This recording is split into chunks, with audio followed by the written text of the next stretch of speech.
Hello and welcome to SpyHards podcast, where your hosts go deep undercover into the world of spy movies to decipher which films make the knock list. But remember, this information is strictly for your ears only.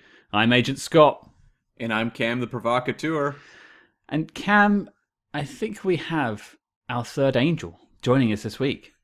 We do indeed. It's all about a family. Welcome to the family. Well, yeah, joining us this week is, of course, Helen O'Hara from Empire Magazine, the Empire Film Podcast, basically everywhere. She's the best. Helen, welcome aboard. Thank you so much. Thanks. Yeah, glad to be here. I'm very excited to be an angel. I thought my moment had passed when Victoria's Angels, for some reason, didn't pick me for the fashion show, but I've got a second chance. It had to be on this film, didn't it, as well, to be fair? Yeah, of all the films. lucky me. It's trial by fire. Yeah. That seems to be the case with a lot of guests. But before we talk about this week's film, Helen, for those who don't know much about you, what is it you do in your day job? Well, yes, I am editor-at-large for Empire Magazine, which is the world's biggest film magazine, I think, technically, but it's certainly the UK's biggest. And being editor-at-large means I've kind of got one foot in the door and one foot out, so I'm able to be there and co-host the podcast that we do every week and do our spoiler podcast, things like that, and then also just write for anyone who will let me about film and TV and anything, really. I just did a book recently as well. It's called Women versus Hollywood, and it's a sort of history of women in film, and that's out now in the UK and out very soon, I think in November, in the US. So yeah, it's been a busy year, weirdly, in lockdown, despite everything. So yeah, I've been trying to keep out of trouble. It's very surreal hearing you, Helen, because I've been listening to the Empire podcast for many years, so this is a real treat. Oh, thank you. Yes, it's been, we've been going since 2012, and we just keep producing the same, giggling idiocy. I think one of our readers called it every week. It's been great fun, especially in lockdown. It's been really, sometimes the only human contact that a lot of us have when we're working from home. So it's been a real lifeline for us, I think, and hopefully for listeners as well, but mostly for us. How have you guys adjusted to the recording from home? Because I guess you all used to do it in the studio at the Empire HQ. Yeah, we did. Yeah, it's been. I mean, like everybody else, it's been kind of doing it over. We use Squadcast, so it's at least we get to see each other and some kind of weird interaction. But it's weird, and but at the same time, at least we've been able to do it, and I'm very grateful for that. I mean, we've been able to get mics and setups at home, and we've got screeners online and on our TVs instead of in cinemas, which is not the same. Not as good, I'm saying it right now, but at least, we're able to keep doing what we do and keep watching films, which is, again, just a lifeline. I feel like, film may seem very, very unimportant given the many huge challenges and problems in the world right now, but I do think that film is an escape. I think it's a way to process our emotions and escape our own heads for a couple of hours at a time, and I really do think it saves lives. I think it's really important, especially in difficult times like this, to have somewhere that you can go that isn't your own head, so yeah, it's been great to have that outlet and have that lifeline kind of going on. Well said. It's definitely been a savior for I agree, it's definitely been a savior for me and Cam a little bit. This is a pandemic podcast, as it's been termed, although we intend to keep going afterwards, but it's been nice to sit down for a few hours a week and talk about, some random films like Condor Man. So it's just been a delight. I completely understand. And I do have a question for you about cinema, actually. Sure. Now that they're open again in the UK, I mean, this is coming out a few weeks after that, but this week, I think, or last week, the cinemas opened in the UK. Yeah, they did, yeah. Have you ventured back yet? Oh, yes, I have, yes, several times. So my first one back officially was Singing in the Rain. Because I figured if you're going to go big, that was wonderful. That was on the Prince Charles Cinema here in London. If you are in London, I highly, highly recommend it. They do amazing screenings of a huge amount of older films. And and then I've been back a couple of times for screenings and so on as well. I've got some tickets booked for this weekend at my local cinema to get back there. So I'm 100% back in the swing of it. I have missed it so, so much. And, they are being very careful. They have, the seats are all terribly distanced, and you keep your masks on unless you're actually eating or drinking during the film. But even then, even with those limitations, it is just a tonic to be back in the cinema. I have my first ticket for this Friday for an advanced screening of Quiet Place Part 2. Oh, cool. That should be fun, or not fun, as the case may be with that film. Very scary, potentially. But the Prince Charles cinema is great, actually. I'm going down there to see GoldenEye, actually, at the end of July, so that should be fun. And as for your book, I actually just picked up a copy today of Women vs. Hollywood. That's coming through in the post in the next couple of days, so I'll ship that over to you to get it signed at some point. Absolutely. And, to Agent Scott, of course. Now, what inspired you to write this book? Well, yeah, these are kind of issues I've been talking about and writing about for a while. If you're a regular Empire podcast listener, you've probably heard me talking about some of the stuff about women in film and, some of the horrific statistics about, the lack of female directors and the lack of female leads. But this was an attempt to kind of decode it for myself, really, as much as for readers. So it was an attempt to kind of go through and look at Hollywood history and look at how this came about, why we tend to assume that, women aren't directors, and that's sort of a male job by default, and how that kind of became almost solidified in kind of Hollywood history, because there were women there at the dawn of the silent era, and they did make films, and they were directors and producers and studio heads and all the rest of it, and then it just disappeared for about 60, 70 years. It's still not quite back yet. So yeah, it was just trying to look at some of the different forces that have kind of created this situation where over 80% of directors are male. Over 80% of film leads are male as well. So just like most films are about men and men's stuff, most Oscar winners are about men. There's much more overlap between Best Picture and Best Actor than there is between Best Picture and Best Actress, because films about women don't tend to win Best Picture. They're not seen as being as important. So there is this imbalance at the heart of Hollywood, and it obviously, reflects and reinforces, and we can have a discussion about, chickens and eggs, but it reflects the world that we live in. But I mean, it's my belief that Hollywood has the potential to kind of shape the way we see the world and shape the way we see ourselves, at least to some degree, and that it's worth having these discussions about Hollywood and trying to change that picture, because it can change the world in a little way. So yeah, that was kind of what I was trying to do. So I was trying to look, back through Hollywood history and then look at some of the forces acting today, in terms of critics, festivals, awards, Me Too, of course, the pay gap, the massive pay gap in cinema, the lack of female directors, all of these different issues that really shape the films that we get to see. Very nice. I'll have to pick that up. I'm in North America, so for me, I'll have to wait till November. A while, yeah. November, I think. Yeah, I'm not sure of the exact date, but it's in November. So yeah, I'm intrigued to see what Americans think of it, because obviously I'm based over here in the UK and trying to sort of write as a third party, but hopefully it will ring true, at least in large part. It's been an interesting exploration for me over these last 40, 50 episodes that we've done so far, because I was never a film historian, whereas I know Cam has been reviewing films since the early noughties. And we've done things like Mata Hari with Greta Garbo, and you think that's a well-written female protagonist. Yeah. And then we've had films even in the noughties where I'm just left scratching my head. I think we're going to talk about one of those in a minute. Yeah.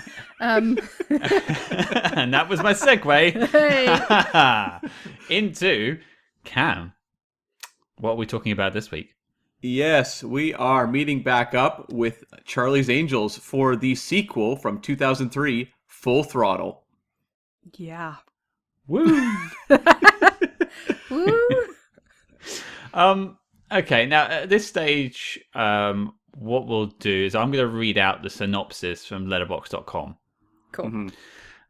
Just to sort of set it up for those who haven't seen the film, although I would recommend maybe going back and watching it first, because we're going to talk about spoilers the whole way through. Charlie's Angels, Full Throttle. This summer, the Angels are back. The This summer? That I don't know summer, why that that one. that year, back then. Sure. Letterboxd.com is a strange place. The Angels are charged with finding a pair of missing rings that are encoded with the personal information of the members of the Witness Protection Program. As informants are killed, the ladies target a rogue agent who might be responsible. ... Dun dun dun. That's not too bad. That's a bit of a spoiler. Yeah, we've had some pretty lengthy ones so far. I don't mind it being one paragraph. I appreciate that. Oh no, but there is a spoiler in there. I mean, are we spoiling things? Are we okay to spoil things? Oh yeah, go nuts. Okay, I mean, yeah. I think the statute of limitations has kind of passed on this one, but to say a rogue agent was responsible, I think is a bit of a giveaway, isn't it? As opposed to the one following the book, yeah. It's always those rogue agents. You got to watch them. Oh, darn you, rogue agent. Well, I suppose the topic at this point is: does anyone have any memories of this film when it came out? I was 16, so it was definitely a film I saw for reasons. But why are you so sure? I definitely saw it. I definitely would have seen it. And I sat down to watch it the other night and had no memory of any events in the film at all.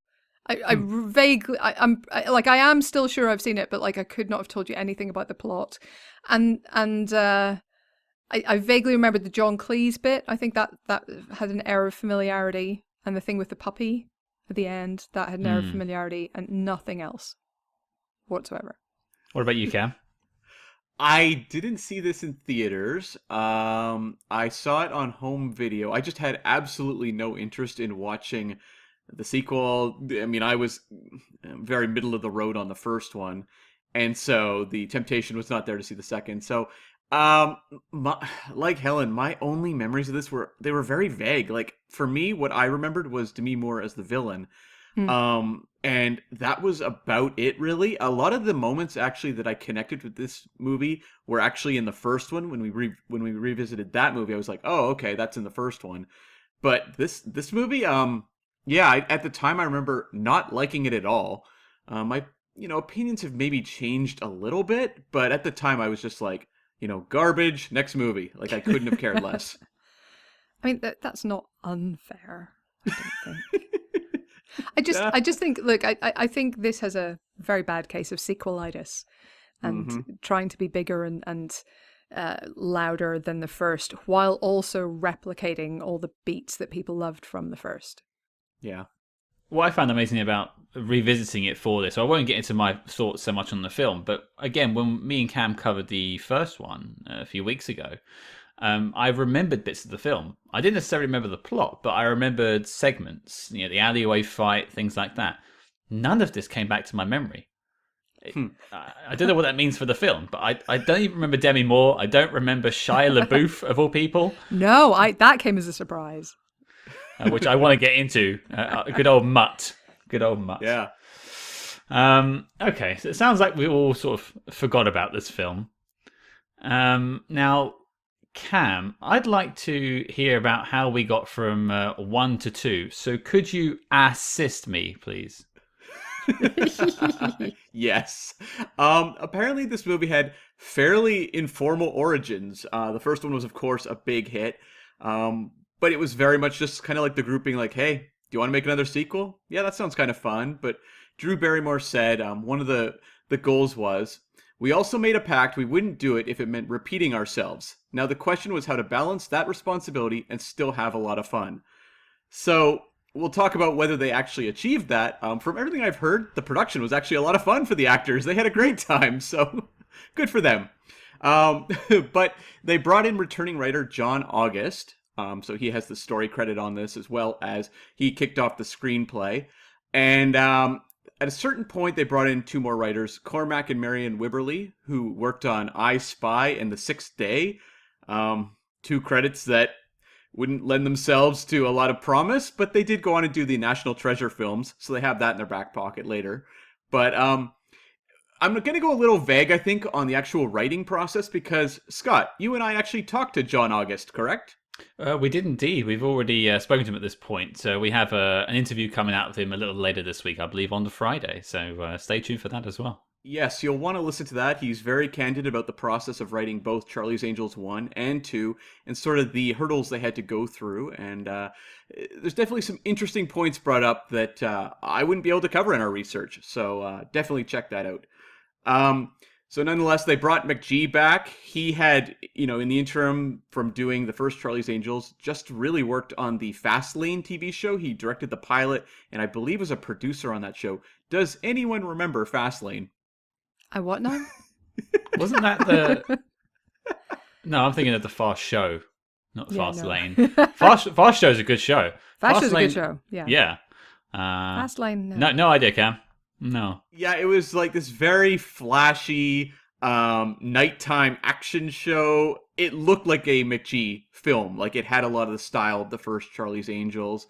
I think Tiffany Thiessen joined the show. The father from Twilight. I can't remember his name. The vampire father. Yeah. Yep, him. Yep. Hang on. Yeah. No, I don't remember his name. Yeah. Oh, no, it nearly came to me there and then it went again. It's gonna look about halfway through this. I'm gonna shout out the name of the vampire father in Twilight. Okay. Sure, go for it. I mean, you can't remember the name. I can't remember the name, and no one remembers Fastlane. His name was Carlisle Cullen, right? Carlisle Cullen. I've got that. Something. Yeah. Wasn't his name Peter something? Yeah, I want to say Peter as well. Okay, so it's definitely Peter then. Yeah. So Fastlane had its little era, but ultimately McG was free to come back for the sequel. Bill Murray was, of course, out. There had been issues in the past with Bill Murray not getting along with McG, and also apparently a bit of a squabble between Bill Murray and Lucy Liu. So he was out. They brought in Bernie Mac. As for the concept of the villain, Madison Lee, as played by Demi Moore, that wasn't part of the original plan. But at a certain point, Demi Moore, they reached out and she was very interested. She hadn't worked really in 5 years since doing G.I. Jane and Deconstructing Harry. Drew Barrymore said she really fought hard for her, and they basically wrote the character specifically for her to appear in this movie. The idea of Madison Lee, or at least a rogue angel, was actually a concept they sort of had floated for, hey, if we do a part 3, maybe that'll work then. But it ultimately got pushed into a part 2. A couple other notes. Bruce Willis, who appears in this movie in a cameo, agreed to do the movie only if the women did a PSA on child adoption. He was a very big advocate for that at the time. And also the use of the Bon Jovi song in the film. Bon Jovi's very expensive, and apparently Drew Barrymore made a personal plea to Bon Jovi that he agreed to give them the song. And I think cinema was changed forever due to that. Wow, that's amazing. Facinelli, Peter Facinelli. Thank you. Yes. Anyway, that was going to annoy me. So this movie had a budget of $120 million. Domestically, it did 101, international 158, for a worldwide total of 259. So, not great. Not great when the movie's that expensive, and in comparison, the first film did 264, so this movie made $5 million less. See, that's strange. I would have thought, based on the goodwill of the first one and the reception it got, maybe not so great with the critics, but I think people at the cinema seem to enjoy it. Yeah, but it doesn't always translate into, sequels doing well. I think people overestimate how reliably sequels build on an original film's success. Because really, quite often, they just about do the same kind of numbers. Or come close, but they don't necessarily go, double or triple. So I'm not stunned by that, especially given how, weak the reviews for this would have been, if I remember correctly. Oh, I've got the Empire review queued up. Don't worry. Oh, do you? I feel like the sequel, if the first one's a hit, you're guaranteed an opening weekend. But beyond that, it really depends how good the movie is. Absolutely agree with that, yeah. Yeah. That doesn't explain Star Trek Into Darkness. That doesn't explain it. Oh, I'm still that upset film is about that unforgivable. one. I'm still upset about that one. How did it make money, people? Let it go, Scott. Just let it go. Never. You need to. Never. So the top 3 worldwide for this year, number 1 was Lord of the Rings, Return of the King. Number 2 was Finding Nemo. And number 3 was The Matrix Reloaded. What a time when The Matrix Reloaded was something people were excited about. Oh, boy. Do you remember when we had hope for The Matrix Revolutions? I remember going to the midnight showing and being so excited and just walking out going, ha! Wow. That was exactly in my goth phase in 2003. That was full on. I loved The Matrix. I was so excited for that film. And I'm actually a Reloaded and Revolutions defender. So. Oh, you're the guy. I'm the one guy. Yeah. I have the fan group. I have the Facebook group. It's just me. Wow. We all have something. I'm the AI defender. Oh, okay. That's a good movie. That's very underrated. Right? Yeah, very underrated. Anyway. At the very least, it's a very strange Spielberg movie, which makes it interesting. Exactly. Yeah. So Charlie's Angels Full Throttle landed at number 12 for the year, right between Something's Gotta Give and The Village. Oof. Two very interesting movies to be sandwiched by. And as for spy films this year, number 23, we had Spy Kids 3D, Game Over. Number 36, Johnny English. Number 55, The Recruit, the Colin Farrell star vehicle with Al Pacino. Number 84, we had Agent Cody Banks. Yes. And at number 125, The In-Laws remake with Michael Douglas and Albert Brooks. So, wow. Mixed bag. Mixed bag 2003. Maybe not the strongest year for spy movies ever. We could look at maybe 1964 with Goldfinger, but I think this one may have it beat with, Spy Kids 3D. Sure. Cody Banks and Charlie's Angels 2 is all you need for a successful spy year, I say. Yeah. That's right. And so a couple other notes just to close us out. This was the final film for John Forsythe, who voiced Charlie in the film. He passed away shortly after. They tried to get the Charlie's Angels brand going a few years later. In 2011, they launched a TV show starring Minka Kelly, Rachel Taylor, and Annie Isenay, and it only ran for 8 episodes. So the world was not with Charlie's Angels even in 2011 after this movie. Or for the remake more recently. Yeah, very true. Yeah. We're going to cover the remake down the road, and I do want to get to your thoughts on that too before you leave us towards the end of the episode, Helen. But I would love to have seen what happens to this franchise with the original Angels. Yeah. This power trio of Barrymore, Liu, and Diaz. I just think they're just terrific. Well, I mean, they're not the original Angels, but yes, of course, I 100% agree. I think they're really, really fun together. I mean, Cameron Diaz hasn't done anything since 2014. Yeah. So I kind of want her back on screen. She's such a good presence with the right material, which I'm not saying she necessarily has here, but she is so likable, so winning, and really underrated, I think, as an actress. I think she's got some real skills. So it'd be good to see her getting back to work if there's something out there that's good enough for her. So I had a final note on this. Roger Ebert famously hated the first Charlie's Angels. He gave it like half a star. He was so angry. And I normally don't shout out reviews in the behind the scenes, but this one was so memorable that I just had to take a clip from it. Because he basically turned his review for Full Throttle into an apology, basically saying he doesn't know why he was so angry the first time. It's maybe he just was pissed off because there was better movies at the time he wanted people to see. So he gave this one 2.5 stars. But he closes it out with a line that is amazing. He says, "So if you want to see a movie where big stars trade witty one-liners with one another in the midst of high-tech chase scenes and all sorts of explosive special effects, the movie for you is Hollywood Homicide." It still sounds like he's a little angry. I mean, Hollywood Homicide is an amazing alternate to Charlie's Angels Full Throttle because I don't think anyone liked Hollywood Homicide. Yeah, I think his heart's in the right place with the apology, because I think the first one is a lot of fun. But they clearly did have a good time on this, and you can actually sense that at times, especially in the sort of little montages of all the cool stuff they do, away from this mission. But at the same time, he's not wrong. It's not going to be the best, star-studded spy movie that you could ever see. I think it might be better than Hollywood Homicide, though, honestly. Maybe, yeah. Well, okay, we're revisiting this film close to 20 years later. Helen, you're our guest. You've sat down and watched this. You even, I think, texted me halfway through about it. But what do you think of Charlie's Angels Full Throttle now? Do you know what? I think it's a really interesting historical document of how far we've come in terms of what constitutes maybe girl power on screen, or certainly what we're looking for in female-led action movies.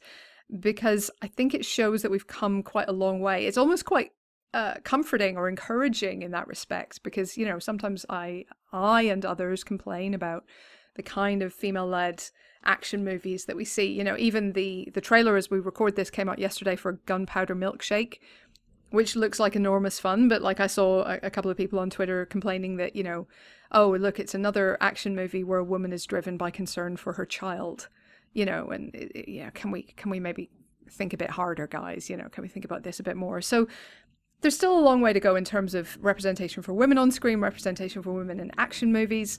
And I think this shows how far we've come, because these are superheroes in all but name. The laws of physics absolutely do not apply to anything that happens in this film. I mean, not just because Demi Moore does a superhero landing in stilettos, but also that. But that opening kind of racist looking maybe scene in Mongolia where they're kind of escaping in the helicopter, that's not even close to possible.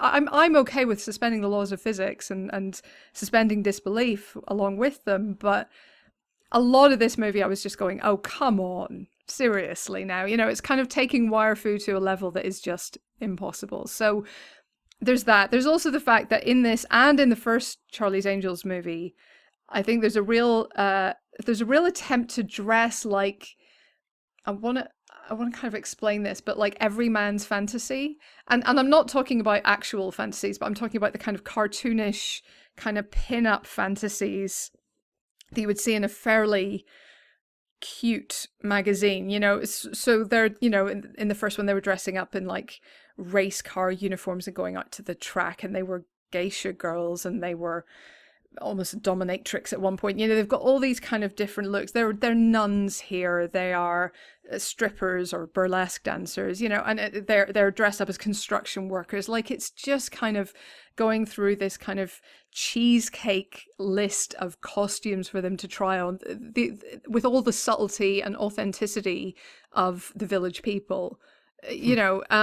So it's impossible to be offended by, because it's just so cutesy and kind of innocent in a strange way, but it is also bizarre and weird. And if you think about this in your head and you put it next to like Charlize Theron in Atomic Blonde, you just get the impression that this lot would actually crumble to dust in front of her rather than like take her on in a fight.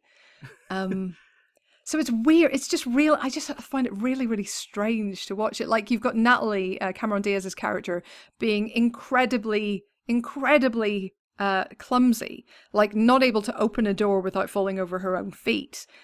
And yet she's the world's most accomplished fighter. And, none of this makes sense. It's also, by the way, hella offensive to the Irish, I'd like to say. I mean, yeah. Justin Theroux's accent is a hate crime. The fiddle-dee-dee music when Bosley's trying to pass for an Irishman. What? I guess at least they're using axes and machetes, which isn't a stereotype, and maybe is better than using hurley sticks and shillelaghs. But good lord, at that point my notes do kind of descend into just shouting in all caps. It's just very weird. Anyway, I was just kind of boggling at it most of the time because I didn't understand why things were happening the way they were. And I'm slightly worried that you've only asked me on the show to make Helen's ass jokes. Oh, that didn't even occur to me when I watched the movie, actually. That's all my material for the next hour. That's all I've got. Yay! Yeah. But I had also forgotten how many celebrity cameos there are in this. Apart from Shia LaBeouf and Bruce Willis, Carrie Fisher as a Mother Superior, come on. Sold. Yeah. Yeah, she was a nun also in Jay and Silent Bob Jay and Silent Bob, so yeah. She was in her nun phase. Her nun phase. We've all had one of those, haven't we? Yeah. So true. And you can't forget we have Joey Tribbiani in this as well. Absolutely. Sorry, Matt LeBlanc. Sorry. Matt LeBlanc, yeah, sure. One of those two. I'm not quite sure which is which. Yeah, and I mean, really good cast all round. I mean, I think Luke Wilson is the best there is at playing an impressed and supportive boyfriend for overachieving women. I think he's great at it. Crispin Glover, I thought, was a standout in the first film, and I was kind of glad to see him back. I'm not sure why we needed redemption for him, but apparently we did. If people have heard me on the Empire podcast, you will know that redemption for villains is one of my least favorite things ever. Just let bad guys be bad guys, but I guess he needed some kind of sympathetic backstory. John Cleese, it was one of those misunderstandings that I really wanted to be cleared up, but at least it was well written, I thought. Yeah. Melissa McCarthy turned up at the end of the credits. Did you notice that? That was weird. Yes. That was weird. So, anyway, great cast. Great to see Demi Moore. I do remember her at the time looking incredible with her surfboard. Like, fair play to her. She's amazing in it. But I just wanted more for her to do, maybe. And, again, if she's going to be the bad guy, let her be the bad guy. Don't have, like, 6 other bad guys around her cluttering up the film. Also, very, very on-the-nose music and incredibly early noughties music. Firestarter, I think twice for Firestarter, Block Rock and Beats. This could not date it more. It's incredible. I think the Firestarter, though, is for a reference to the Drew Barrymore film. I think it was an in-joke. Oh, I hope so. That would be good. Yeah, I think that's why they hammered home that one. I mean, they really did, but, it's not Ragnarok, and it's not Immigrant Song, so I'm not sure about using it twice. Well, what about you, Cam? What about you? So when I revisited the first film, it wasn't a movie I looked forward to revisiting. And yet when it was over, I said, okay, this movie was actually really, quickly paced. It had momentum and it was a pretty much straight line. It has its little diversions here and there, but it felt like we were on a pretty, fast track setting up this story, paying it off. It's a 90-minute action movie. Watching this movie, you see a lot of the problems you get with sequels where they've been successful. It reminded me, Iron Man 2, for example, or the Pirates of the Caribbean sequels, where it's like, okay, people love this about this movie. Now do it 10 times more. So it's like we had our little diversions in the first one, cutaways to flashbacks and, pop culture references. Let's do that twice as much. Action scenes. This was the rare case where, like Men in Black 2, for some reason, more money plus more time equals worse effects, where the effect scenes get bigger and more bombastic, but look so much worse viewed almost 20 years later. It's a movie that just I found very frustrating in that I don't expect to sit there and be engrossed in the plot line of Charlie's Angels films, at least the first two. They very much set up from the beginning. This is a kitchen sink franchise. It's all about superficial flash and appeal. You're kind of along for the ride, and that's fine. But this movie is shooting in so many directions at once that I just found it very frustrating to keep track of, because my big memory, as I said, was Demi Moore being the villain. And I agree, she's fantastic when she shows up. She knows exactly what movie she's in and is playing it to the hilt. And she's in the movie for 6 minutes or something. It's very strange how they're just bouncing around, throwing in, there's I think 4 villains total. And there's other subplots I want to talk about as we go forward in the conversation, just in terms of delving into the personal life of the Angels and the way the movie kind of tries to wedge those in there too, with setups, payoffs.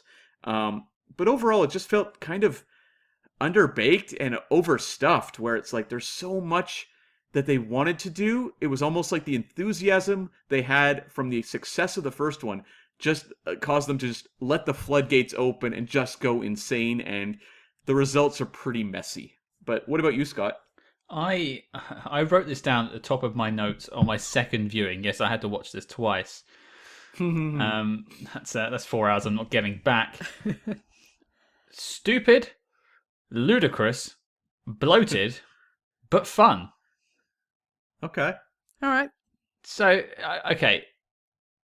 I've said this to you, I think, off-air, Cam, but this film suffers from, and I agree with you exactly what you said, the sort of Iron Man 2 syndrome, although I called it Spider-Man 3 syndrome. Again, too many villains, just confusing the plot and just muddying everything.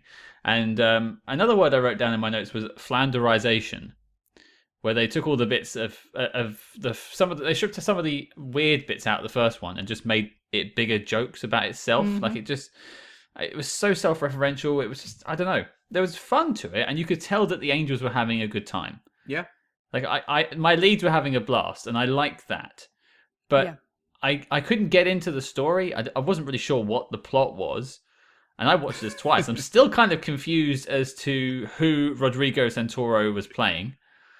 Right. He just sort of died. I don't know why Thin Man was back, because they really pissed Crispin Glover up the wall. Yeah. Yeah. I felt like it was just a shame, because, as Helen pointed out, all-star cast, all stars, and yet we got delivered this muddy, 2-hour film that has some laughs in it, but is without soul. Whereas the first one, I think, at least had a kind soul to it and a well-meaning. Yeah, and I was also baffled for much of it about who Shia LaBeouf was. I was sitting there going like, who is this character? Why am I supposed to care about him? Why does the movie not seem to care about him? Yeah, so he saw his parents get killed by bad people and then testified against the bad people. So ended up in witness protection, where he's able to go out dirt biking in a no holds barred, kill you as soon as look at you dirt bike race. And then nobody raises the alarm when he disappears from presumably the foster family where he's living, and goes to, I guess that was meant to be South Central, also hella stereotyped, I thought, to live with Bernie Mac's mum and be adopted by her at the end. Sure, okay, cool. Yeah, it was that period, wasn't it, where Shia LaBeouf was everybody's sidekick. Constantine, Will Smith and iRobot, you name it, he was the sidekick. So I guess maybe he had to do his time here as well. There was some kind of plea deal or something. I don't know. But it was also right after that Even Stevens show had come to an end that he'd worked on for a handful of years. So they were like trying to figure out what his transition would be, because I think he did Disney's Holes maybe this same year. So it was like, okay, how do we take this young actor and transition him into, more of a Hollywood star? And I guess this was one of the early steps, I suppose. I guess, yeah. Yeah, because I think this would have come slightly before Constantine and iRobot. But yeah, that was weird. I mean, Rodrigo Santoro, I guess, was a bad guy. He did seem to be gunning for Shia LaBeouf during that race. So I guess he couldn't was. Tell. Yeah, so I think he was a bad guy, presumably driven to madness by the pressure of never eating a carb.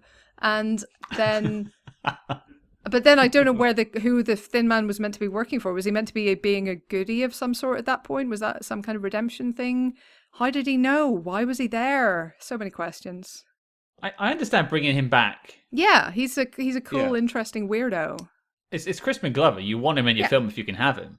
Is there a connection, the fact that he was raised at this orphanage, which was actually shot at the Playboy Mansion, strangely enough? But is the connection that because he was an orphan there who discovered his love of hair while having haircuts, that he related to Shia LaBeouf because he was an orphan as well? Right. I don't know. Yeah, I guess. Yeah, okay. All right, I'll go with that. But this is a writing thing. They wrote this. It's not necessarily a good idea. You could write them, you could connect people in a script all you want, but it doesn't mean it's a good idea. Yeah. Sure, they went to the same orphanage, but there's much more interesting things you could have done with Crispin Glover instead of have a kid in a wire set screaming at Carrie Fisher. I mean, when you put it that way, it sounds kind of fun, but yeah, you're right. Well, it could have been a better film, maybe, I don't know. But I suppose overall thoughts for me is there's bits I enjoyed, but it's a shadow of its predecessor. Mm-hmm. A very long shadow. Yeah, it's interesting. There was all these pieces about the legacy of the first film that came out, a handful of years ago, celebrating the 20th. I guess it was last year, actually. And there was a lot of talk about how the movie had its problematic elements, but was actually a bit of a trailblazer for a female-fronted blockbuster action franchise and that sort of thing. It is interesting. Very little is talked about in regards to the sequel. They tend to acknowledge the kind of, I guess, cultural importance of the first film, but the sequel is very much kicked to the side. Well, yeah, but I think this is exactly what you're talking about. It is because it suffers from such bad sequelitis and such, obvious attempts to recreate the bits that worked in the first one. I mean, genuinely, what got me is that opening scene where once again Cameron Diaz has to dance like an idiot around her house. But this time the other two jump in as well. And then once again, she goes out to a club with Luke Wilson and does a crazy dance routine, you know, and I'm just like, well, but we've seen that. Is there not another thing that you could do that would, you know, hit as hard and be as fun and as joyous, but also not feel like you're just giving us exactly the same thing again? Yeah, it's always, I mean, it's the problem with every sequel, and it is the thing that you always have to figure out a balance between giving people what they loved about the first one, but also doing something new, moving the story forward. And I'm not saying it's easy, and I'm not saying I'd be great at it, but you know, you also have to do it. That's what you're getting paid the big bucks for. This is why I don't get paid nearly as much. So yeah, I just think stuffing what a lot of sequels, especially around this time, were doing is exactly this. They were stuffing the cast with big star names that they could put in the trailer. You know, they were adding in extra villains to, in theory, raise the stakes and allow for lots of different kinds of action scenes. But that doesn't actually solve your problem. You know, you actually need to have a story that has more heft and more emotional weight than the first one. And that's what will make your sequel kind of come alive and sing. And that's why this one kind of doesn't really. But there is, like you say, there are fun elements here. There could hardly help but be fun elements with all of this cast. But, you know, there's not nearly enough to make up for the Irish jokes. And also, by the way, Drew Barrymore is wearing a UK flag t-shirt. She's wearing a freaking Union Jack t-shirt when they break in to go up against the Irish gangsters, which is also offensive. Honestly, there goes one of my outro lines. Unfortunately, I was going to do an impression, but there that goes. I might ask you to do it, Helen. At least it would be authentic that way. Ish.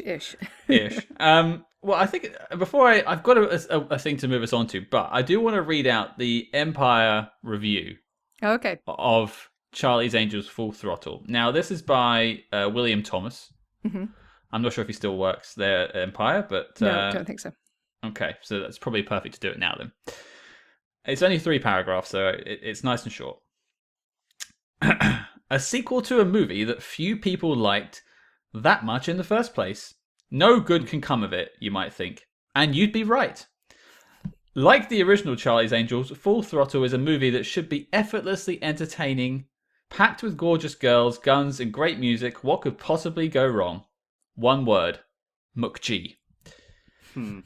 It gets worse. Staggeringly awful director, incapable of maintaining a consistent tone from one scene to the next. The ex-music video hotshot seems to be labouring under the misapprehension that the first movie was a masterpiece. So here we get more of the same. Lame double entendres, camera work that would make Michael Bay have a headache, a willfully parodic narrative, and outrageous sexism in the guise of revolutionary feminism. Fair point. There are some plus points. Lou and Diaz are always watchable, while some action sequences are so artfully knowing that you briefly suspect McG might be making the ultimate blockbuster satire. Long story cut short, he isn't. Citizen Kane for teenage boys. Still better than the original, though.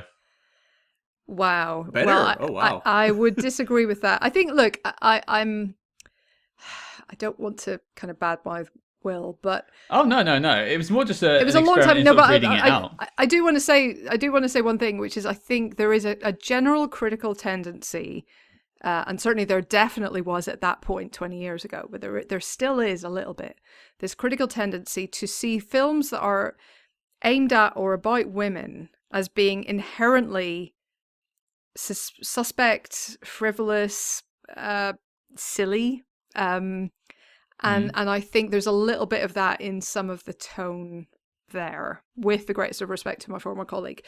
I think that there is just a tendency to kind of, if you think it's for or about teenage girls in particular, there's a tendency to kind of sneer. And that's always been true. That, you know, you go back to the Beatles, and I think that's one of the reasons it took a while for the world's serious music press to kind of wake up to the fact that these guys mattered. It's because if teenage girls likes it, it must be suspicious. And I know he's saying it's teenage boys there, but I don't think it's quite that simple, because God knows Empire likes a lot of films aimed at teenage boys. So yeah, I would definitely disagree that this is worse than the first one, or sorry, better than the first one, because I think that is not the case. Drew Barrymore actually talked about this in an interview I read where they asked her, who is this movie aimed at? Because I remember when I was late teens when the first one came out. To me, I was like, well, this movie really isn't for me. Whereas maybe you could argue it was. I don't really know. But Drew Barrymore said the intention was that this was a movie for couples, that it had eye candy for both sides. It kind of had stuff that women would enjoy, but kind of as you said, Helen, kind of the cheesecake sort of stuff for the male audience. That was at least the intention. Whether it actually delivered on that front is maybe up for debate, but that was what Drew Barrymore wanted to do as a producer. Well, I mean, yeah, I think if you've got Luke Wilson and Rodrigo Santoro in particular in your film, you're immediately catering to, a female or man fancying, let's say, demographic, and obviously those three women are insanely gorgeous and beautiful and absolutely would, make most woman fancying demographics pretty happy. So I think there's probably something to that, but I think there is a tendency to be suspicious of films with female leads that goes a little bit beyond that. There's always been this tendency to think that male is a default setting almost, and that white straight male, you can go on adding names, and that anybody else is a kind of special interest group. And I think that there's a little bit of that here. Now, I would say that the girl power thing is actually much, much stronger in the Charlie's Angels kind of reboot that Elizabeth Banks made a couple of years ago, where they really hit you over the head with a whole girl power message the whole way through. And I feel like if I'd seen that at the age of about 10 or 11, I think it would have been like one of my favorite films. Seeing it as a slightly perhaps too cynical, adult, I was a bit like, okay, I get it. Calm down with the girl power. Just tell me the story. But I think that is part of this, and they would definitely see that as part of this film. But it's much, much more restrained here than in the 2018, 2019 film. I want to say 19. Yeah, 19. Yeah. So it's a part of this one, but not quite as. And again, I think that's where we've come as far as we have. I think the portrayal of quote unquote feminism here compared to 2019 is worlds apart, and just as it would be between this one and the original Charlie's Angels. For sure. Well, let's I think before we maybe take any more shots at the film, I think we should talk about some of the things we actually enjoyed. All right. So I'll start us off with, I really like the whole opening of the film, despite its lack of, physics. The whole opening through from in the bar to the Rage Against the Machine soundtrack on top of a dam, through to the Charlie introducing the Angels again and the little action set pieces of them growing up again. I think that stuff's great. It sort of has a Bond opening feel to it. Yeah, I mean, it reminded me more of the opening of, or not the opening, but the scene of Raiders in Nepal. Yeah. I think it's very much drawing from that. I liked the kind of the hyping them up stuff, when you've got Robert Patrick going, oh, but there's 50 men out there, and Lucy Liu going, I know, it hardly seems fair, when she's got her two friends up against them. I thought that was all really fun. I think the costuming, this is going to sound like really faint praise, but I think the costuming is really, really fun throughout, and especially in all of these little cutaway montage bits. I thought those were really funny. I love this idea that they all have these incredibly insane backstories. I thought that was a giggle throughout. I like a lot of the personal stuff. I thought it was really nicely played. Like the Cameron Diaz, Luke Wilson stuff could not be lower stakes, but it's really cute because they're good together. So but there was just, every time I liked something, there'd be something along a minute later to, take me out of it, like an Irish accent. Oh God. So gross.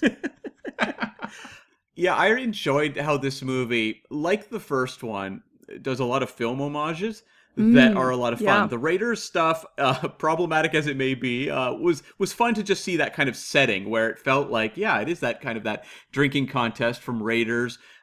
It was surreal to see Sven-Ole Thorsen pop up as a Mongolian guy with a machine gun. For those that don't know, Sven-Ole Thorsen is one of Arnold Schwarzenegger's best friends who appears in a huge chunk of his movies. He was the security guard in Running Man, for example. So to see him there was kind of fun. We had like nods to Flashdance. The high school is the school from Grease. There's a lot of just like fun ideas being thrown around. I think, though, my favorite, honestly, was all of the Cape Fear stuff with Justin Theroux. Every time they hit that Bernard Herrmann musical cue and recreated scenes from Cape Fear, I loved it. The love and hate tattoos on the knuckles. Yeah. If you're going to go with Cape Fear homages, the greatest of all time is still Sideshow Bob in The Simpsons. Oh, amazing. But this was a pretty good second place. That was fun. I also thought I was trying to figure out exactly, but I thought some of the burlesque staging was Bob Fosse. I think it's Sweet Charity I'm thinking of, but I'm trying to get exactly the reference. But I thought that was kind of stylishly done as far as, you know, burlesque numbers go in films like this, where it's always going to feel a little bit exploitative, just a little bit. But again, it was a cool reference. And look, they've clearly poured money into the action scenes. Some of them worked better than others, but also I will also give it credit for actual shooting in LA, which is not something that goes without saying. But they actually did, you know, shoot on locations that are cool, and that was kind of good to see. So, you know, from the Griffith Observatory and so on to the Chinese theater, you know, it's nice to see money being spent on actual locations and actual places, which by no means goes without saying these days.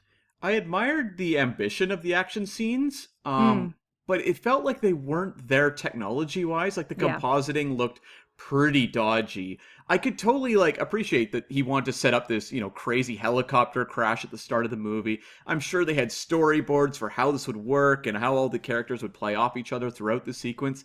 But just when it went through that CG, process, it just looked rough. And there was like another moment later in the movie where they all surfed down like a rope standing on boards. And it looked that was brutal. Bad. Yeah, it had that Men in Black 2 look, like the scene where Will Smith is riding the worm in the subway, where you're like, I get how this is a fun idea, but the fact that it looks so terrible removes the fun. That early noughties CG era is incredibly difficult to watch now. Like, it is harder to watch that than it is to watch a lot of the old kind of men in suits, you know, Godzilla movies. It's aged incredibly badly. And it's a real problem, actually, because there's some good movies in there that are kind of affected by it. It's notable, I think, now when you see a movie from that era that still stands up pretty well, like The Lord of the Rings, with the exception of a couple of shots. There's a couple of Legolas shots, and there's a couple of cave troll moments that don't quite work, but generally speaking, it's pretty great. But that's because they mixed in a lot of, you know, bigatures and practical effects. And I think the people who went straight to full CG have really, really suffered for it over time. And it's also like McG was a director who he's so based in that music video world that it's all about kind of what's the latest we can do. And I just don't know that he had the discipline to think about that. It feels like he's a guy who was always on the cutting edge of style. When you go through his music video, you know, filmography, this guy always was kind of in the right place, right time, and was able to make music videos that had a real legacy and grab people at the time. He was really good as a music video director, but he feels like someone who didn't necessarily have the he wasn't thinking, I don't think, about the future so much. It was like, what's gonna be big now? You know, a lot of people love this big CG action. It's working for a lot of people. These Star Wars prequels are making a lot of money in theaters. Spider-Man has shown up and he's all CG, so why would this not work as well? And yet. Yeah, I will not hear a word against McG. Well, I will hear quite a lot of words against McG, but soon after this, presumably with some of the money he was paid for this, he launched Supernatural. So, you know, he has redeemed himself with that 15-year series, which is one of my all-time favorites. But yeah, I think you're right. I think he goes for the quick, cool visual without always necessarily thinking about the story beats to back it up. And that's something he struggled with. I think visually he can be quite strong. I remember watching Terminator Salvation fairly recently and admiring a lot of the effects work, a lot of the action choreography he had in that film. It's just that the movie itself is, it has a lot of script problems, but in terms of his visual style, he's fairly malleable. He doesn't just stick to the one thing. But it often feels like he's not a guy who really can recognize, story beats and what makes a script really work. I suppose the only other thing I've got to say in terms of positives is just the leads, the angels. Anything that they're in is generally great. I think they're all delivering great scenes. Again, I'm still a Drew Barrymore fan till the end of the earth. I think Dylan is probably still my favorite of the angels, and that whole story about her, the whole skit of her growing old as an angel, I still that made me laugh. Yeah, with the Olsen twins as the bright new ones coming in, that was adorable. And Lucy Liu, my God, I mean, still probably the most beautiful woman on earth, and I don't think she's actually aged since then. I'd be fascinated to see the portrait in her attic. But I think she's phenomenal, and I think you need that kind of cool, composed energy for the other two to kind of spark off as much as they do. I think the three of them work brilliantly together, and I really, really like that about them. Yeah, no, I think you're right. The chemistry between them is probably the film's greatest strength. What I noticed with Lucy Liu's character was that it felt in many ways like a different character than the first movie. And I know that the first one, they struggled a lot to cast that role. They wanted Angelina Jolie and she wouldn't do it. They went to several people. So I wonder if Alex in the first film was written a little more generic, a little more, not specified to an actor's strengths. And that when they came around to the second one, I found an interview with one of the producers where they kind of ran through the leads and said, give us your thoughts, basically briefly, about each of the actresses. And when they got to Lucy Liu, he said, very funny. And I wondered if, when they shot that first one, they realized, like, Lucy Liu's really good at comedy. Let's play that up. Because this time around, it felt like they were giving her far more funny things to do. Yeah. Better lines, like quips. Whereas the first movie, they play her much more serious. I think that's fair. I think she's hilarious actually as an actress often. She is one of these people who is underrated for comedy. Again, because she seems so composed and so kind of capable. You don't get her playing a lot of hot messes. She tends to be the person who kind of knows what she's doing. But I think that works here. And I think it works even when she's playing against that a little bit and undermining that a little bit. Because, you've set her up as being so super competent already. Mm-hmm. Now, I think I want to just maybe talk about some of our criticisms that we haven't covered yet. And I have a bunch of individual questions that are maybe nitpicks from, why is Shia LaBeouf here? Why were they naked in that statue? Good question. Because there's no need for them to be. No. I wondered the same. Yeah, I wrote it down, underlined it. I couldn't figure out why. But that I think that bit brings me to maybe one of my bigger downsides to this film, and I can't wrap my head around it. When we spoke about the first film, I said I was really hesitant to just have me and Cam talk about the film because we're two males, and this is quite an over-sexualized film at times. But I found that the first one was not tame, but I think it was maybe reserved from what it could have done, and I think a lot of that was Drew Barrymore writing the ship, and anything that they wanted to do that maybe was pushing the limits and taking advantage of the actresses in the film, she kept on the straight and narrow. Whereas this film, the whole male gaze aspect of it just seems to have intensified. Yeah. To the point of where it's outrageously shouting at me on the screen. Now, I understand why 2003 Scott liked this film. That's fine. And there's a place for that. But as a piece of work looking at it now in 2021, I think I don't understand how they've gone to the second film. You've still got Drew Barrymore as a producer for the film. How she's allowed them to go to the point of having them jump out of the statue naked for no reason whatsoever. Having Cameron Diaz do basically a striptease on the screen that I don't think were necessarily necessary.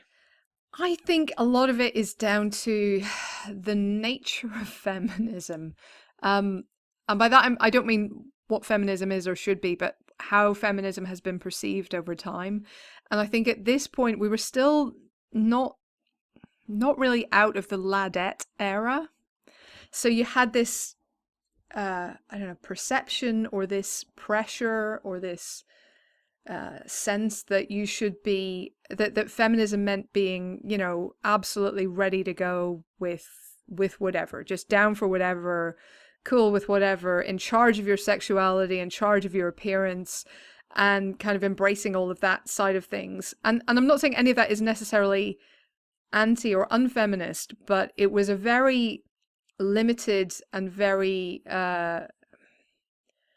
outwardly shaped, like it was an image of feminism not necessarily shaped by women, I think. So it's limited in its scope, and it's limited in its ambition, maybe, to kind of change things. So I find it, this is why I sort of said at the beginning, I feel like it's a real kind of historical document of a moment in time that just feels bizarre to look back on now. But to watch this now, and you see this kind of thing, which was described, like in the Empire Review and others, as feminist, as super duper feminist, revolutionary feminism, whatever, you know, and yet is incredibly sexist at the same time. And I think there has been this struggle in terms of popular feminism, in terms of, like, you know, feminism in the media, in the public eye, to kind of figure out what that means without kind of, you know, getting into lies and propaganda about burning your bras, which is not something the feminists actually did. And, you know, I do think, it was a particular era, and I think a lot of it was, I don't know how to put this, bullshit. You know, wrong. Obviously there's no wrong way to be a feminist, but this one kind of is. So yeah, I've really struggled with that kind of thing. I think there was a really good intention there, and I think someone like Drew Barrymore probably saw this as, look, let's pick our battles here. Here we have a film that is led by 3 female stars who I'm sure and I hope were paid well for their time and their services. It is even a female villain, which by no means goes without saying. You know, these girls are not catty. They're not at each other's throats. They're working together. They are an example of kind of sisterhood and you know, bonding and everything else. They are not all white, which was, I think, as I remember, a bit of a battle on the first film. It was not necessarily something that went without saying. So that battle had been won. You know, there were things that I think she probably thought, well, we've done well to get X, Y, and Z. I think all of the women involved in this probably thought, well, we've done well to get X, Y, and Z. And then, you know, went along with the rest, went along with the, well, of course we want to look gorgeous, so yes, we're willing to wear these skimpy costumes. You know, we're all in great shape because we've trained for the fight scenes, so of course we're willing to show that off, whatever. And that's all fine, and again, it's not anti-feminist to, you know, get your kid off if that's what you want to do, but you're right, there is a super amount of male gaze here, and the way that those films are shot and framed is really, really striking now, looking back. And I think, you know, we're still seeing this today, and it's still something that we're still trying to figure out. And you see it, you know, in the way that, you know, the people talked about the way the Amazons are shot in Justice League versus the way they're shot in Wonder Woman. So that, you know, the difference between having a male and a female director is still something that can really, really shape how women are seen on screen. I think if you look at the way that the women are framed in the 2019 Charlie's Angels, again, they're incredibly gorgeous. They're wearing skimpy or tight clothing for much of the film.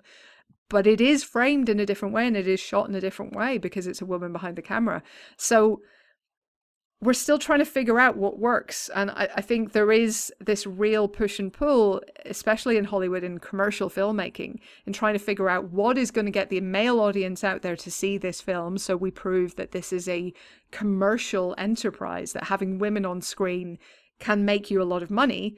And also, how do we do this while also being, you know, kind of respectful or whatever to women? You know, it's a real thing that has not been solved yet, I think, but it is, I hope, getting better. I don't know if any of that made sense. This is me trying to think it out. No, it totally does. Yeah, it makes a movie like this, I think, really interesting in a lot of ways, where it's something that at the time, I'm sure a lot of the press, a lot of the interviews surrounding it were about the importance of it in the moment. Yeah. And it's like, is this a movie that has any rewatchability in decades to come? Like, could any girl, you know, or boy who's, say, like 12, 13, 14 years old in the future, would they ever watch this movie? It feels like something that's like a relic in so many ways because of that. I do think it is. And I think a lot of, you know, Gen Z, or, you know, whatever the children now are called, I'm not quite sure. What comes after Gen Z? Alphas? I don't know. I think they're going to look at this and be like, what the hell, guys? What are you talking about? And look, again, this is kind of the way we look back on some of those 80s TV shows and the original Charlie's Angels TV show. It's not one that's aged super brilliantly. So I think there's going to be an element of that with these films as well. Maybe that's as it should be. Maybe these should be of their time and no more. But it is kind of a shame because you would like to think it would be, something that you could revisit and go back to. I mean, arguably, that's true of the Bond movies as well. I find some of those borderline unwatchable. Admittedly, I am something of a Bond skeptic, but, some of those are so sexist or racist or just grotesque that it's very, very hard to go back and watch them. And, maybe that's a cost of doing business. I don't know. Mm-hmm. Yeah. Well, it's interesting. Literally, at the time of recording this podcast, the film that we're covering this week is Goldfinger, the Bond film, and that has an awful scene in it that we spoke at length about in the episode, where Bond forces himself on Pussy Galore. Yeah. But then Goldfinger is still held up as like the pinnacle. Mm. And if you look at it from that angle, it really shouldn't be. How we can still think this is fine, I don't know. I don't know. I mean, look, it is something that we struggle with, I think, as consumers of any kind of art. I think this is something that we kind of have to keep in conversation about. I'm not saying we necessarily have to throw all art out if it doesn't conform to our current kind of moral standards. I don't think that's the answer. But, like one of my all-time favorite films is His Girl Friday, which has some really troubling conversations about race in there a couple of times, but otherwise it's incredible. And so I try to compartmentalize a little bit, and I suppose I'm privileged to be able to do that, and it's not something that I should do lightly, but I do it because I love so much of the rest of the film. There are a lot of rom-coms which, as people will point out incessantly now, have really, really problematic and borderline stalking behavior in them, but I still find kind of romantic because I grew up on them and I have trouble getting past that. So look, I don't think anybody's kind of pure in this respect, and I think it'd be incredibly boring to be entirely pure in this respect. So I think the thing to do is enjoy what we enjoy and connect with what we connect with, but just have these conversations about it afterwards and kind of keep it in a context in our heads and be aware of some of the shortcomings of some of the art that we otherwise love. Because I mean, pretty much anything you can pick holes in. There are almost no completely unproblematic faves, apart from maybe Tom Hanks. So, what else are you going to do? You have to be a citizen of the world, I think, and you have to be a human in the world and expect a lack of perfection in others and in yourself, and make room for failures in your others and in yourself, and then just try and do better. But yeah, But this one is a little bit, I would say, on the side of sexism. So anyway, I'm saying all of this about let's give everybody a chance, but also let's acknowledge sexism where we see it. And this one has quite a bit. Quite right. It does. And one aspect I wanted to kind of dive into as well was this movie makes a very intentional attempt to dive into the personal lives of each of the angels. And I really struggled with this. I like the idea that each of them is given something to do. So many times when you get a team movie, two of them get a lot to do and one of them is kind of ignored. I think we talked, Scott, remind me, when we did the first one, like it felt like Lucy Liu got a little less to do than the other two. Am I correct? Yeah, that's right. That's right. Yeah. Except for the Barracuda scene, she was somewhat sidelined. Yeah. Well, here we get a lot to do with each of them, but I felt like because of that sequelitis, they felt compressed in a way I found frustrating. I don't expect reality in the Charlie's Angels franchise. They established right from moment one that this is not a realism-based franchise, but I almost don't believe any of the characters as having human relationships that are in any way realistic or believable, or authentic. And so I found a lot of what they were trying to do, I could appreciate them trying it, the whole Lucy Liu, we're on a break kind of thing with Joey Tribbiani. That's kind of fun. But then I found moments like of Drew Barrymore having this anxiety about the team breaking up. That works. But then her bailing on the team and heading to Mexico happens in like 3 minutes. And it's just stuff like that just kind of grated on me. The stuff with Cameron Diaz and the potential proposal, it's kind of fun, but it feels a little dragged out. I just found that sort of stuff frustrating. And having the Drew Barrymore realization to go back be a Deus Ex Jacquelina was an interesting choice. But again, it kind of underlines how superficial the whole thing is when a character who's not actually a character within the movie can just say, "Oh, hey, go back." And it's like, okay, cool. Yeah, that's one of those cases, isn't it, where, again, in a lot of these early noughties films based on old beloved TV shows, you get the character from the TV show turning up and doing a cameo just because.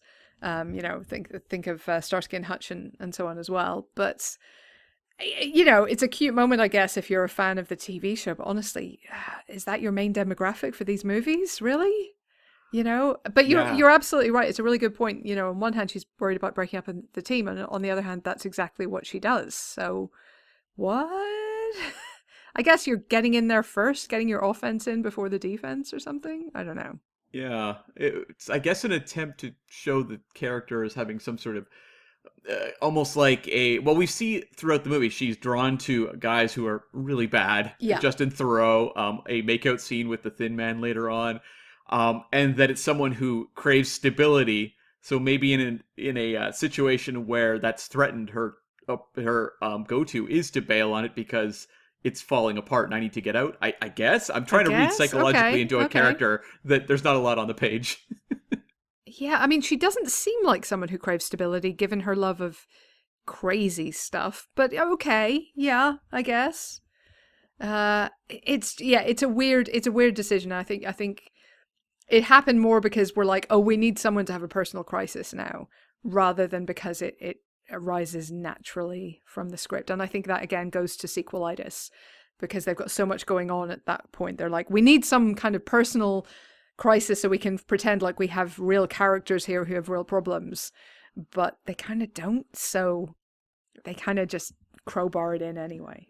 Well, this is another problem with the Dylan character. She is still my favourite of the angels from both films, but that whole, I like bad boys thing is not in the first film.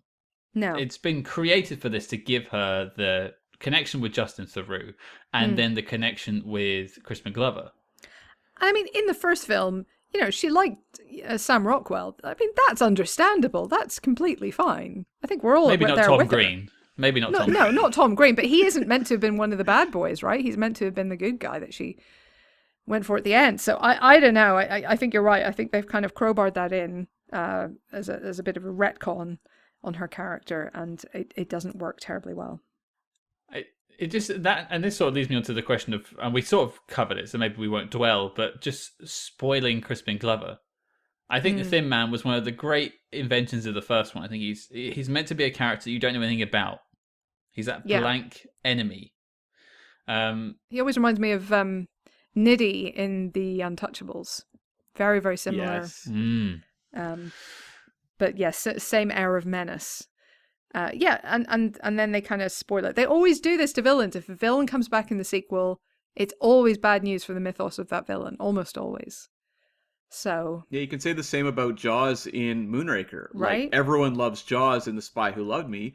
When he shows up in Moonraker and they kind of turn him into the bumbling, kind of adorable henchman, it's just not as much fun. And I mean, I can appreciate that with Creepy Thin Man, it's Crispin Glover. This guy's not going to show up and play by necessarily the rules. He is giving a bizarre performance. In the scene where like they kiss and then he starts like shrieking or whatever, it's amazing. Like, it's the sort of thing that you go, well, that's why you hire Crispin Glover.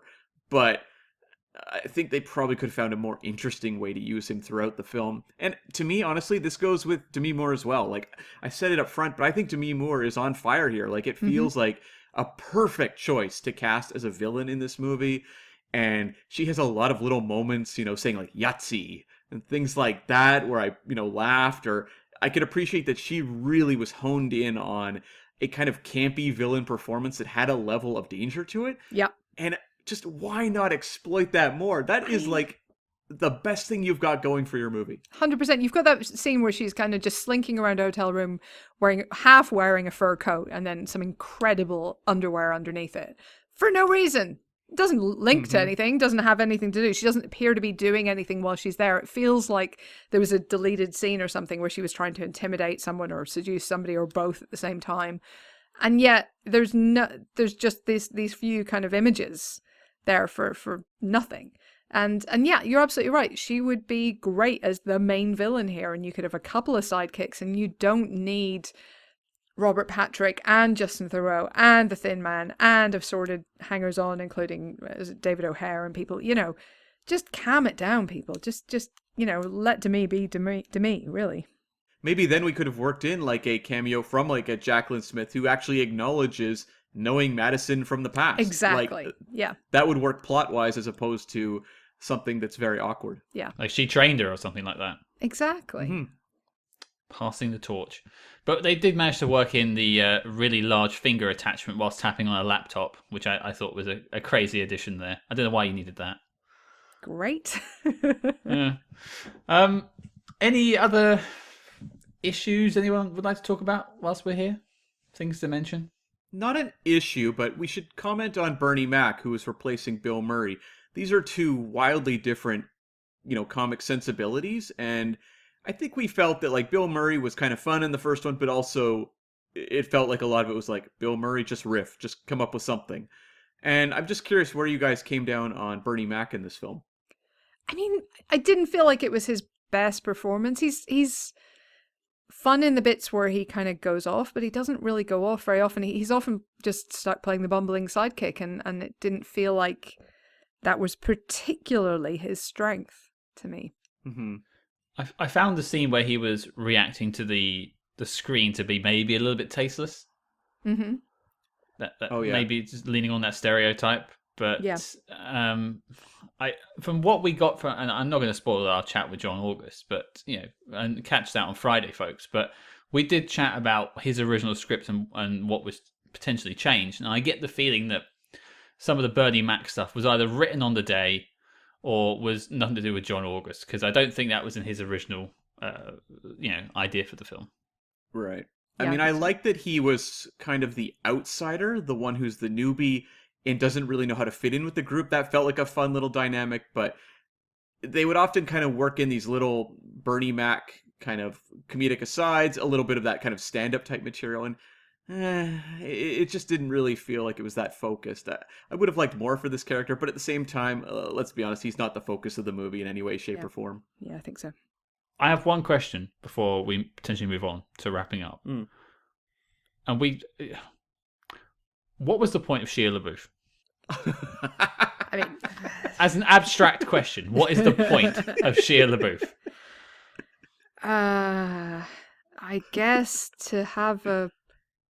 I mean, did they need to rescue somebody in that action scene? Maybe you just need to give a face to the witnesses they're trying to protect, I guess. Is that reason enough? I mean, Eric Bogosian was a face, but he was dead, so I guess you need a young face. Exactly. A young face of protective custody. Put him on the posters for protective custody. Wait, no, that's a terrible idea. Yeah, don't do that, guys. Don't do that. Don't do that. I guess maybe his use in the movie, I can think of two things. One, to give Bernie Mac someone to talk to, because they put those two together for a good chunk of the movie, so they could kind of riff off each other. And then also, it is some sort of motivation for that hallucinatory motocross sequence that I had no idea what was happening throughout that sequence, but yikes. Like, there's no geography, there's no sense of where anyone is in placement throughout this race. It's just like bikes jumping all over the place. But I guess the point of Shia LaBeouf was to essentially have something that was an outcome to that whole sequence. Yeah, I think it must have been. I was concerned they're adding him in as like a boy wonder to have him in the third one, because he does sort of solve some clues. So like a sort of, and also he was adopted, right, by the Bosley clan. Like a Robin. So does that set him up as a kind of Bosley for the third film? Was that what they were planning at this point? Again, just never get ahead of yourselves, guys. Make one film at a time. Make that one really good. Don't worry about a third installment. Oof. Shia LaBosley.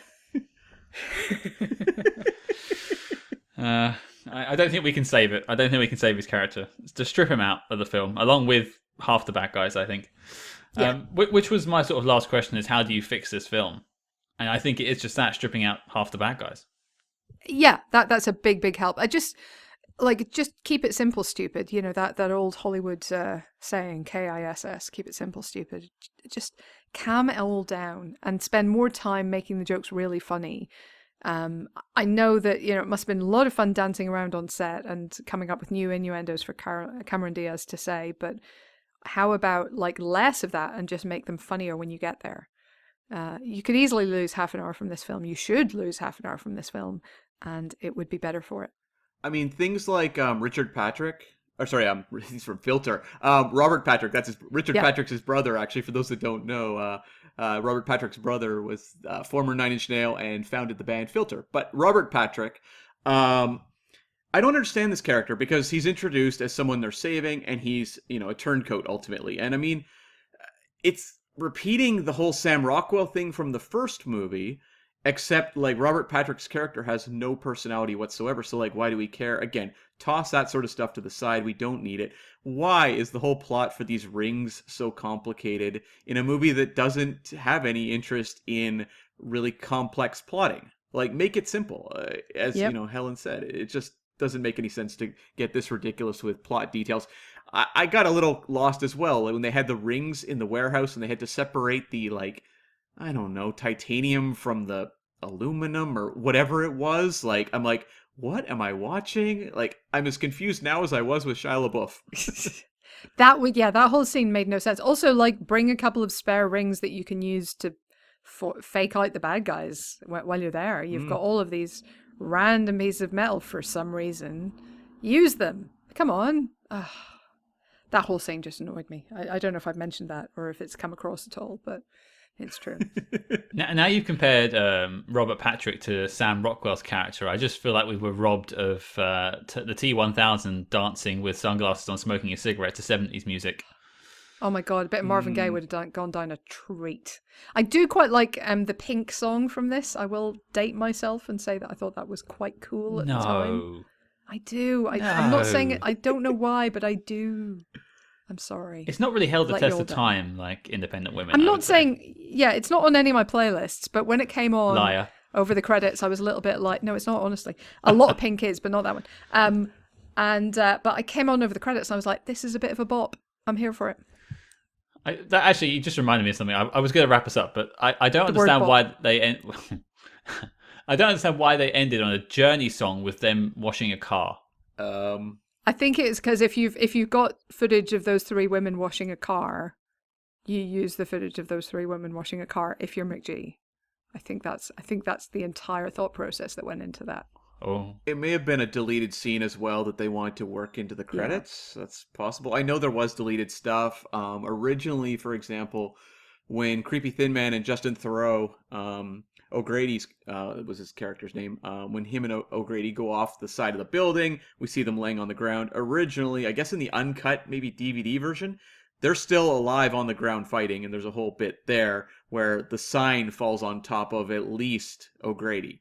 So I'm sure there was a lot of stuff cut that maybe they want to work into the credits. So that's the only excuse I got. I suppose that explains the Melissa McCarthy cameo in the credits as well. I guess so. Yeah. Yeah, probably. I will say, though, that maybe they should have worked in some of that material into the movie and cut out the introduction of the Matt LeBlanc character, which, for those that don't remember, is him doing a very stereotypical Chinese accent to Lucy Liu, which was awkward. Super awkward.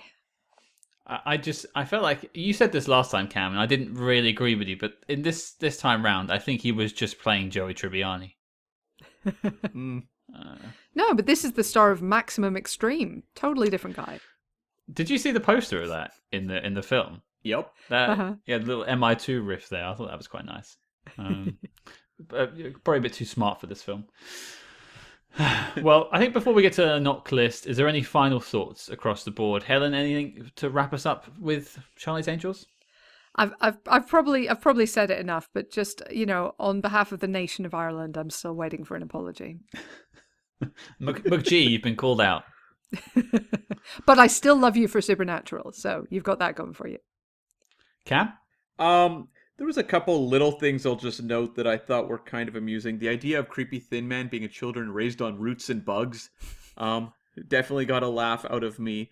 Also, there's a shot on the beach where it shows someone picking up a boombox, and the focus is on the boombox. And I'm pretty sure McGee used that exact same shot in the Korn Got the Life video. So that jumped out to me for some reason. Good knowledge. Yeah, that's some Korn knowledge right there. That's right. The only two notes I had was one, actually the beach thing. It really bugged me that everyone just left their surfboards at the beach. Mm. You know, plant it in the sand and maybe drove off. Rentals. Yeah, but you'd hand it in and get your money back, surely. Are these people rich? Come on, people. Yes. It's like $10. I need that. That's lunch. And and the only other thing I noted down was the red house where they find the dead person. Right. I can't remember how that was connected to the film. I just wrote down, I think that's what Cam's house looks like on the inside. Thank you, Scott. You and your sacred candles. Yeah, exactly. Right. That brings us on to the knock list. Now, Cam, as we have a guest this week, could you just run us through what the knock list is? Yes, the knock list is the need to see official classics of the SpyHards podcast. Essentially, what we're looking to do is create the pantheon of great spy films. So every week we decide whether to induct or to deny a film entry into the knock list. And it's not a snobby list. We don't want it to only be, North by Northwest and, I don't know, some other, Tinker Tailor Soldier Spy, for example. Sure. We want to work in movies that are entertainments. True Lies made the list, for example. Sure. Maybe another dated 90s movie, but James Cameron, really spectacular stuff going on there. I loved that at the time. Yep. Yeah. So that's sort of the concept of the list. And so every week we decide to vote, and I think we'll lead into that now. Well, yeah, Helen, you're our guest. You get the first vote. Is Charlie's Angels Full Throttle making the knock list? Yes or no? I would say no. Regretfully, no. It is not an essential spy movie for me, either for fun or for greatness. I can't argue with that assessment. What about you, Cam? Yeah, big no for me as well. I expected to go into this movie and genuinely hate it because my memories were not liking it at all, and I was like, boy, what does almost 20 years add to that experience? But my takeaway this time was a little more muted, where I spotted the things that kind of grated me about it, but overall, I just found it kind of a frustrating sequel, and I think there's a reason we just don't really talk about it anymore. So it's a no.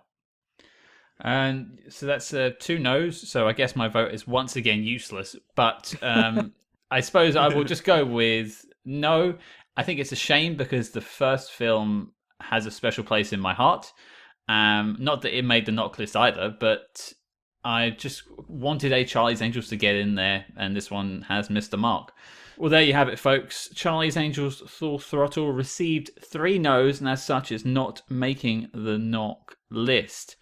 Helen, thank you so much for taking the time to join us to talk about this interesting film. Interesting. Yes, honestly, it's been good to be reminded what it actually was, because so little of it lived in my memory. So it's been an education. I think we'll have to bring you back at some point for maybe a better film. I would be up for that. That would be awesome. Yeah, maybe we'll save a Le Carré adaptation for you, or 4. Yeah, there we go. That sounds like somewhat excitement there. So we'll take that. But for everyone at home, where can they find more from you? Well, I'm on the Empire podcast most weeks, and we have our spoiler specials channel where we go into ridiculous depth on the bigger films and TV shows as well.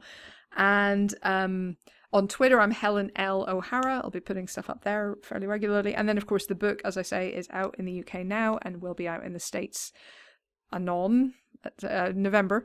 And yeah, it's, if you would like a read of it, if you'd like to learn more about the history of women in film, it is there. It is there for you. I'm not going to say it's good because I am still incredibly aware of every single typo, but other people seem to like it, and I'm very, very glad that they do. Well, hopefully by the time this episode comes out, I will have received the book and read it. So I'll be I'll be posting some bits about it as well on our Twitter page. So, and as for the spoiler specials, I have a very fond memory of walking around the streets of Aberdeen, Scotland, listening to the 4-hour Christopher McQuarrie interview about Fallout. Yeah. That was a lovely day I spent walking around Scotland. He's an incredible sort of raconteur and just source of information on film and thinker about what goes into film. I think those are some of the best episodes, and I take no credit for those because that's all on Chris McQuarrie and our own Chris Hewitt. But yeah, they're it's such a pleasure when we get to do things like that because we get to kind of see behind the curtain. Yeah, that one in particular jumps out to me, as well as the Marvel ones have been a blast. I have lived or died for some of those Marvel ones, even on some of the Marvel movies where I'm like, and then I tune into the spoiler special, and it's so much fun to dive into, even some of the Marvel films that aren't great. Marvel films that aren't great? The notion. Well, there's the odd one. Yeah. We talked about Iron Man 2 earlier in this show. We did, yeah. Ant-Man and the Wasp. Yeah, Dark World. Oh, I just realized a film I might have to ask you back for down the line, because I remembered you're a big fan of a particular MCU hero. I am. The one with the spies in it? Yeah, let's do that. Let's do that. Maybe. Woo. Well, there you go. You can find Helen in all those places she said. Look up the Empire podcast, and I'll be talking about the book when this episode comes out, so check that out too. And we'll have some links in the show notes as well to everything. Oh, fab.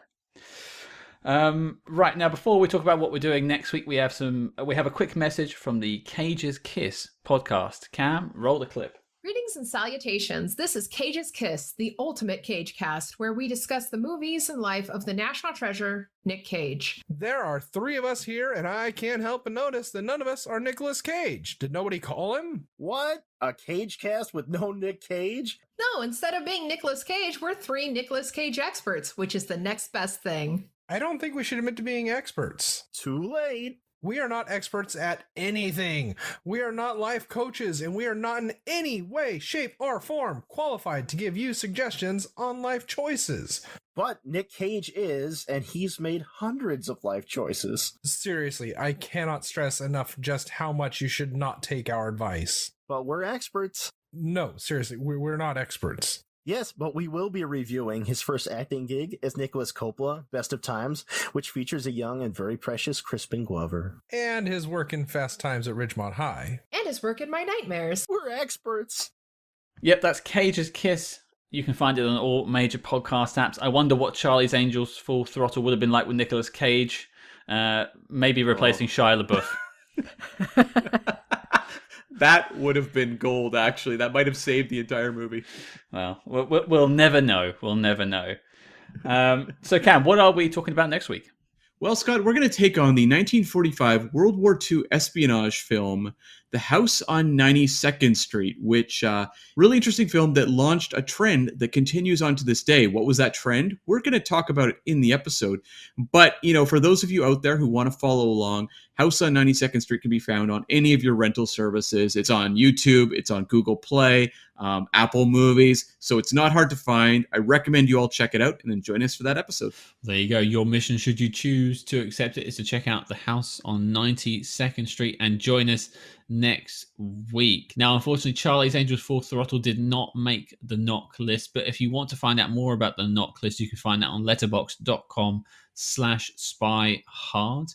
We are, of course, a proud member of Quite the Thing Media Podcast Network, and you can find out more from them on quitethingmedia.com. Now, don't forget to follow us discreetly on social media at SpyHards. That's SpyHards on Facebook, Twitter, and Instagram, and sometimes TikTok. But until next week, listeners, you were the cock, I was the beaver.